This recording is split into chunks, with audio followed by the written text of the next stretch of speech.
Hey guys, so we're doing a couple of videos to help you choose books for your book list in year 5 and 6, because we know how challenging it can be to be at the library, look at all those books, and have no idea what to start.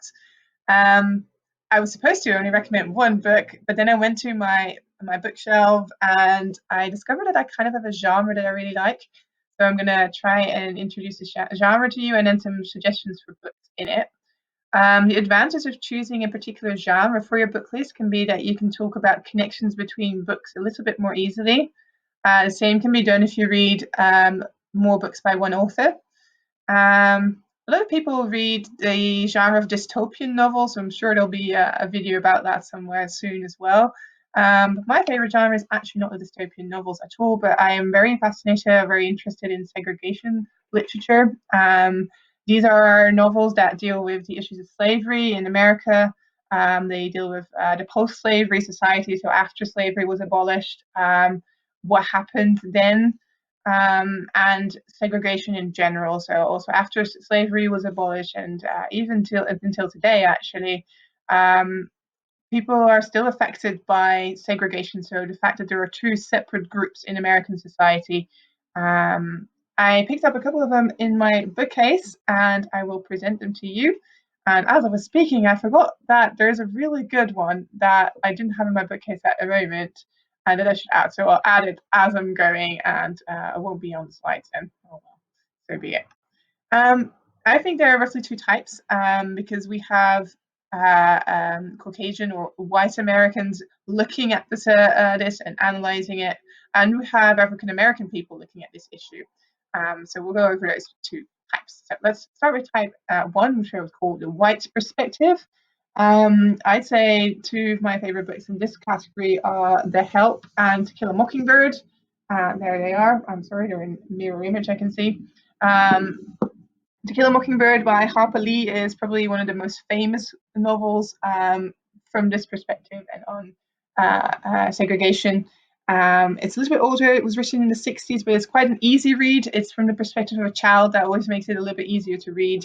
And it deals with a rape case where a African American man is accused of having raped a white girl. Um, I'm not going to say whether you did it or not. You'll have to read that in the book yourself. But it leads to all sorts of tension, of course, in a little village where there's a lot of white trash as well. So it's not really the most classy white people anyway.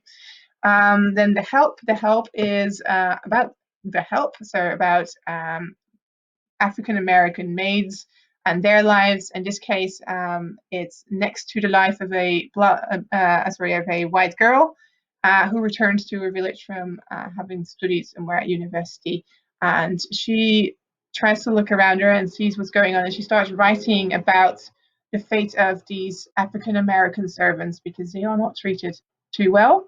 But they have their defense mechanisms. There are some really funny incidents in this one, something to do with poo in a cake. I'm not going to betray it, but yeah, it's quite a funny book. It's nicer and light-hearted in that way, but even though the content matter is still quite serious. Let's then go to type two, the African American perspective on it, and To Help was a little bit of a half type one, half type two, because it has a storyline that is from Skeeter's perspective, and she's a white girl, and there's a storyline that's from one of the African American servants' perspective. So purely from the African American perspective, though, probably the most famous one I have to say it is Uncle Tom's Cabin. Um, it's not my favorite, to be fair. It's a bit older. It's not an easy read. Don't read this one if you're struggling with English literature. The language is very hard. There's very hard words in it, but it is a classic. It is probably one of the first novels about the issue, and especially written from the perspective of African Americans. So if you're really interested in the topic, then I think you can't leave this one off your list. But only if you're a good reader. Don't read it if you're not a very good reader. Another one that I read a little bit more recently is this one, The Book of Negroes. Very hard to read in public, by the way, because of the word Negro on the cover. So cover it in something, perhaps, because people might find it offensive.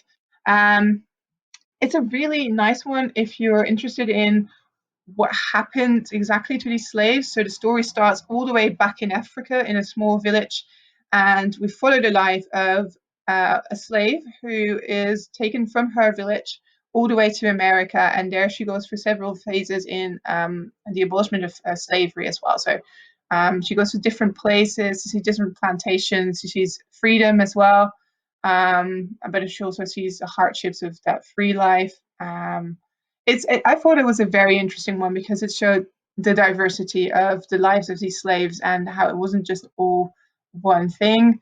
And I really liked how it showed you where they came from as well. So how they ended up in America, and made me understand the issue a bit better. It was not a very hard read. It's a long book, but I read it quite quickly. Doesn't have super hard words in it, so it's not like Uncle Tom's Cabin. Um, then one that is a little bit more recent. It was a bestseller in, I think, last year. It came out a couple of years before that, but it was all over the shops last year. It's called The Underground Railroad. It's written by Colson Whitehead. It deals with at some point there was a way to get out of slavery by escaping to the north of America, where slavery had already been abolished. And that system is called the Underground Railroad. And it's quite nice that in this novel, they make it into an actual railroad. And of course, one of the characters in the book is going to go on this journey, trying to get to the north, trying to get to freedom. There's quite a lot of historical facts in there that have been sort of warped into a nice fictional story. It's also quite an easy read. So yeah, that one's quite nice as well. It was very popular, so there's loads of information about it as well. That's always nice. My personal favorite, however, is this one. It's called Fried Green and Green Tomatoes at the Whistle Stop Cafe. It was written by Fanny Flagg. It's a little bit older, but I think it's a really charming book because it's about two African-American ladies, and they run a cafe near a railroad. That's why it's called the Whistle Stop Cafe. And it talks about everything that goes on around them. And I thought that was, I don't know, it was just a really charming kind of book, and it had a really good atmosphere. It's also not a very hard read at all. Then that one book that I didn't put on the list because I only remembered that I really like that one as I started this video, is The Sellout. The Sellout is far more modern than any of these. It's actually about modern day society. It's a satire, so please don't read it seriously. But it's quite an interesting one because it's about how there's an African American guy, and he accidentally ends up becoming a slave owner, and he gets in all sorts of trouble. The guy is always a little bit stoned, by the way. He's being prosecuted for being a slave owner because that's no longer allowed. But there's all sorts of things in there about how the African American community could maybe save themselves as well. So it's quite a nice little new perspective as well. But a satire, so you have to be prepared to think about what you're reading. Some of these are a little bit more like a story that's told, whereas the Sellout is definitely one that will require some analysis, but really fun. I literally laughed out loud reading that one. So that's also worthy of a recommendation, I think. Okay, that said, I think that's enough about these books. So if you're interested in the genre, there are many, many more books in the genre. These are just the ones that I had on my shelves right here.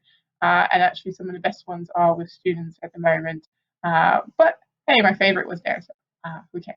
Okay, I hope that helps you a little bit if you're interested in this genre. If not, there will be more videos about other books as well. So keep watching our videos, basically. Okay, bye-bye.